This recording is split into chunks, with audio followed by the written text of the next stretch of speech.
தமிழ்நாட்டின் வட உள் மாவட்டங்களான வேலூர், திருவண்ணாமலை, காஞ்சிபுரம், கிருஷ்ணகிரி, சேலம், நாமக்கல், கரூர், ஈரோடு, திருச்சி உள்ளிட்ட 18 மாவட்டங்களில் இன்றும் நாளையும் வெப்ப அலை வீசும் என்று அறிவிக்கப்பட்டுள்ளது.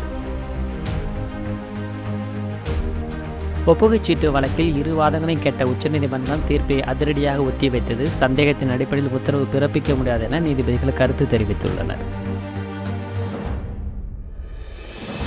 மக்களவைத் தேர்தலில் 2ஆம் கட்ட வாக்குப்பதிவுக்கான பிரச்சாரம் ஓய்ந்தது. 13 மாநிலங்களில் 89 தொகுதிகளில் வேட்பாளர்கள் இறுதிக்கட்டத்தில் தீவிர வாக்கு சேகரிப்பில் ஈடுபட்டனர்.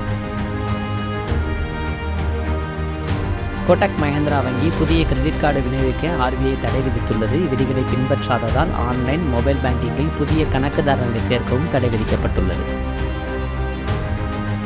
மகாராஷ்டிரா துணை முதலமைச்சர் அஜித் பவாரின் மனைவி சுனேத்ரா பவார் மீதான 25,000 கோடி கூட்டுறவு வங்கி மோசடி வழக்கில் அவர் மீது குற்றமில்லை என்றும் வங்கிகளுக்கு பண இழப்பே இல்லை என்றும் வழக்கை மூடியது மாநில பொருளாதார குற்றப்பிரிவு காவல்துறை.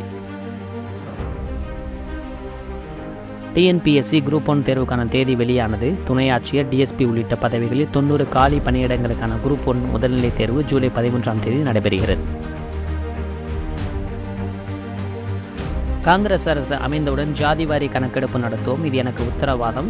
ஜாதிவாரி கணக்கெடுப்பு எனக்கு அரசியல் அல்ல, அது எனது வாழ்நாள் நோக்கம். இதனை எந்த சக்தியாலும் தடுக்க முடியாது என்று ராகுல் காந்தி திட்டவட்டமாக தெரிவித்துள்ளார்.